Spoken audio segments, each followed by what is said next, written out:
Alors, nous sommes en train de préparer des solutions pour lutter contre la cloque du pêcher. Alors, pour la cloque du pêcher, donc la cloque du pêcher, c'est une maladie cryptogamique apportée par des champignons.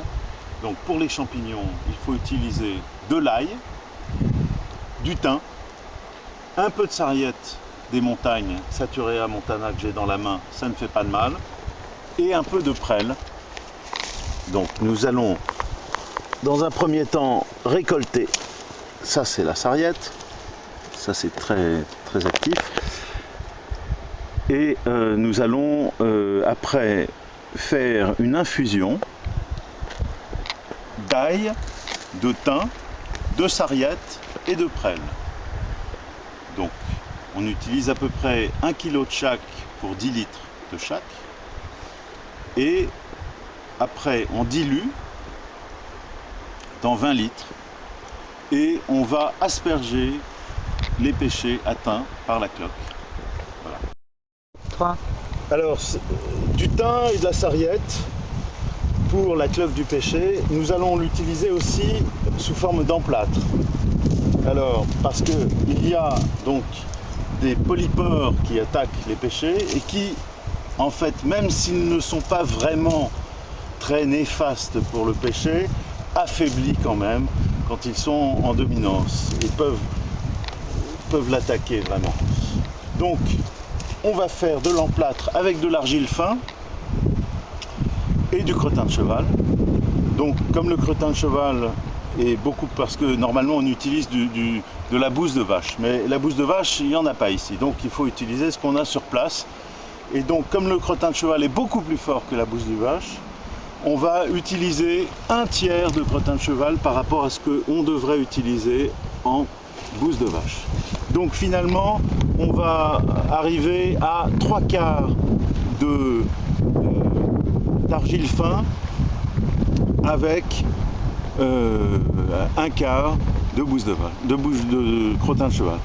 Et donc, dans ces trucs-là, pour faire notre emplâtre, nous allons mettre 1% du poids total en eau, 1% de dilution de notre sarriette, de notre ail, de notre thym et de notre prêle, et nous allons placer l'emplâtre sur l'endroit où il y a le champignon, le polypore, et nous allons, puisqu'il risque de pleuvoir ces jours-ci, pour que l'emplâtre prenne bien, mettre un espèce de bout de torchon pour le retenir pendant un temps.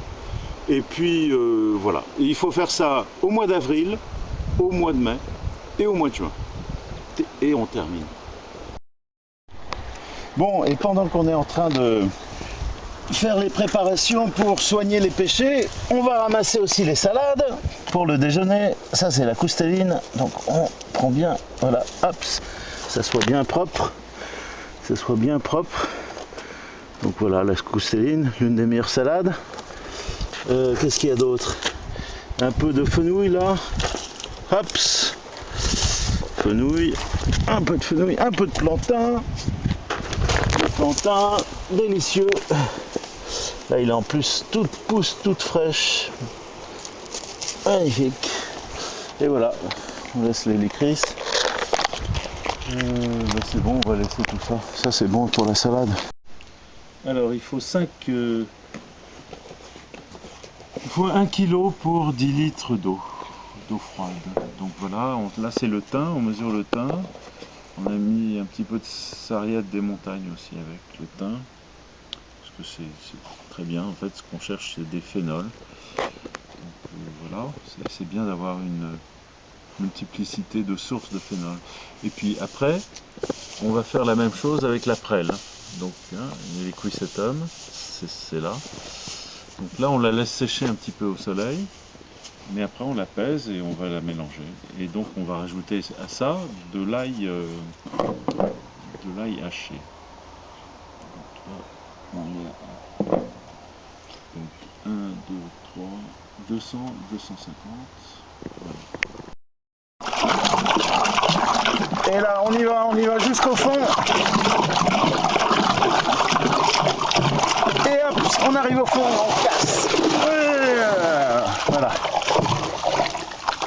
Et hop, on recommence. Voilà, 1 heure comme ça. Voilà. C'est pas la peine de forcer, hein, ça va tout seul. On tourne, on tourne, on tourne, on tourne. Et qu'est-ce que tu fais? C'est comme ça qu'on dynamise. Alors il faut être dedans, il faut penser qu'à ça. Et on chope l'énergie du lieu, de la terre. On la réveille un peu. Hop. Et on va jusqu'au bout. Allez, jusqu'au fond. Et qu'est-ce qu'il y a dedans? Et là, on retourne. Et ça c'est la dynamisation. C'est le mouvement inverse.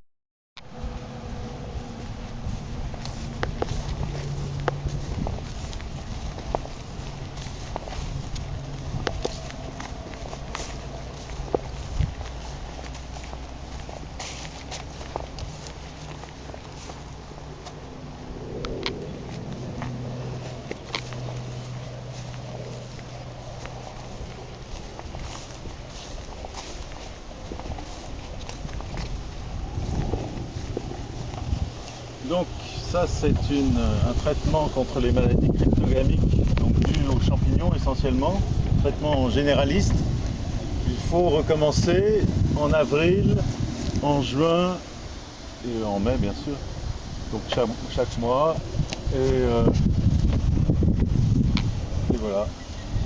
Donc ça c'est un traitement généraliste qui est valable aussi pour les ganoderma, là, les champignons qui sont pas mauvais mais qui peuvent être gênants pour l'arbre.